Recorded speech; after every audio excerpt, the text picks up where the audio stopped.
ఎక్కడ కనీసం ఒక్క మాట కూడా స్పీకర్ గారిని అగౌరవంగా పొరపాటును కూడా పెద్దలు జగదీశ్వర్ రెడ్డి గారు అనలేదు. కానీ ఇవాళ అనని మాటను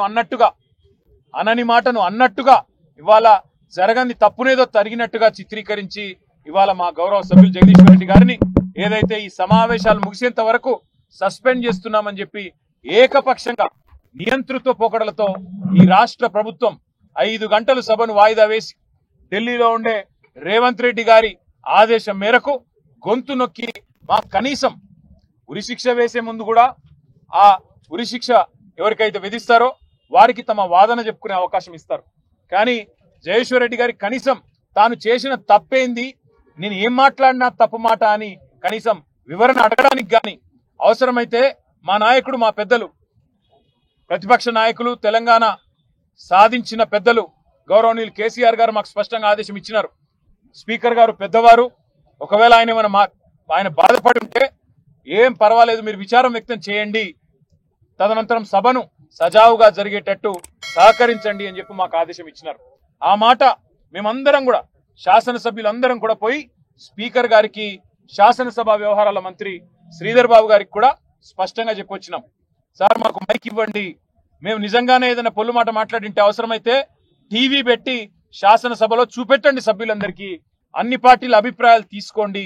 ఇట్లాంటి ప్రతిష్టంభన ఏర్పడ్డప్పుడు మూడ్ ఆఫ్ ద హౌస్ తీసుకుంటారు, అన్ని పార్టీల అభిప్రాయాలు తీసుకుంటారు.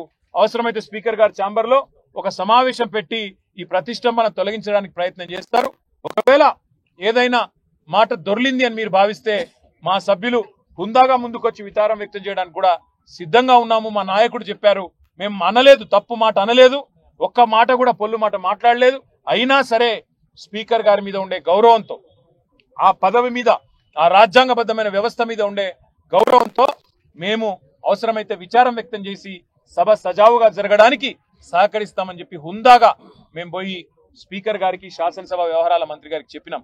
కానీ వాళ్ళ చేయని తప్పుకు ఈరోజు మొత్తం సెషన్ అంతా కూడా సస్పెండ్ చేస్తున్నామని చెప్పి ఏకపక్షంగా అక్కడ మా పెద్దలు హరీష్ రావు గారు రిపీటెడ్ గా అడుగుతానే ఉన్నారు, మా పార్టీ తరఫున మా వాదన చెప్పనివ్వండి, మేము చెప్పాలనుకున్నది వినండి అని చెప్తే కూడా వినిపించుకోకుండా కేవలం కాంగ్రెస్ పార్టీ శాసనసభ్యులు ఒక 4-5 మాట్లాడించి, ఒక 3-4 మంత్రులతో మాట్లాడించి, ఇక అది మాత్రమే మూడ్ ఆఫ్ ద హౌస్ అన్నట్టు, వాళ్ళు చెప్పిందే వేదం అన్నట్టు, వాళ్ళు చెప్పిందే సత్యం అన్నట్టు ఇవాళ ఏకపక్షంగా బుల్డోజింగ్ ధోరణితో, నియంతృత్వ పోకడలతో ఈ రాష్ట్ర ప్రభుత్వం, శాసనసభ వ్యవహారాల మంత్రి శ్రీధర్ బాబు గాని, ముఖ్యమంత్రి రేవంత్ రెడ్డి గాని ఏకపక్షమైన నిర్ణయం తీసుకొని ఇవాళ మా సభ్యుడు గొంతు నొక్కడం జరిగింది.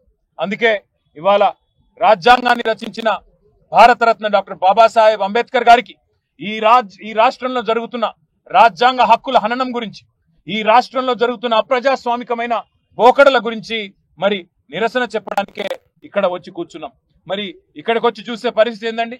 ఇక్కడికి వచ్చి చూస్తే ఆ మహానుభావుడు, ప్రపంచంలోనే అతిపెద్దదైన 125 అడుగుల డాక్టర్ బాబాసాహెబ్ విగ్రహం ఏదైతే కేసీఆర్ గారి ప్రభుత్వం ఏర్పాటు చేసిందో, కనీసం ఆ విగ్రహానికి కూడా అక్కడ పోయి కూర్చునే దానికి అవకాశం లేకుండా ఇక్కడ గేట్లు మూతలు పెట్టి ఆ మహానుభావుని కూడా సంఖ్యలతో బంధించిన ఒక నీచమైన ప్రభుత్వం కాంగ్రెస్ ప్రభుత్వం అని చెప్పుకోక తప్పదు. పేరు గొప్ప, ఊరు దిబ్బ అన్నట్టు, పేరుకేమో ప్రజాపాలన, చేసేవేమో అన్ని అప్రజాస్వామిక పనులు అన్నట్టుగా ఇవాళ ఏకపక్షంగా పెద్దలు జగదీశ్వర్ రెడ్డి గారి గొంతు నొక్కడం అంటే ఇది జగదీశ్వర్ రెడ్డి గొంతు నొక్కడం కాదు, ఆయన ఒక్కడికి జరిగిన అవమానం కాదు. ఈ రాష్ట్రంలోని రైతాంగం తరపున, ఈ రాష్ట్రంలోని ఆడబిడ్డల తరపున నెలకు 2,500 రూపాయలు కావాలని గొంతు విప్పినందుకు, రాష్ట్ర రైతాంగం తరపున రుణమాఫీ జరగలేదు అని చెప్పి ప్రశ్నించినందుకు, రాష్ట్ర రైతాంగం తరపున ఎండుతున్న పంటల విషయంలో మా పార్టీ తరపున ప్రభుత్వాన్ని నిలదీసినందుకు, రాష్ట్ర పేదవాళ్ల తరపున పెంచని పెన్షన్ల గురించి, అమలు కాని 6 గ్యారంటీల గురించి, 420 హామీల గురించి ప్రశ్నించినందుకు తట్టుకోలేక ఈరోజు ప్రభుత్వం ఒక కుయుక్తితో మా సభ్యుడిని సస్పెండ్ చేసింది. అందుకే నిరసనగా మేమందరం కూడా ఇక్కడ కూర్చున్నాం. ఇవాళ వాళ్ళు అనుకుంటా ఉన్నారు, కేవలం ఒక గొంతు నొక్కినంత మాత్రాన, శాసనసభలో మా పార్టీ యొక్క సభ్యుడి యొక్క ప్రసంగానికి అంతరాయం కలిగించినంత మాత్రాన ఏదో సాధిస్తామని చెప్పి వాళ్ళు భ్రమపడతా ఉన్నారు.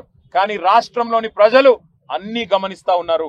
15-16 నెలల్లో కేవలం 20% కమిషన్లు, ఢిల్లీకి మూటలు పంపడం మీద ఉన్న దృష్టి ఈ రాష్ట్రంలోని పేదలకు మేలు చేయాలనే విషయంలో మాత్రం ఈ ప్రభుత్వానికి ఎంత మాత్రం లేదు అనే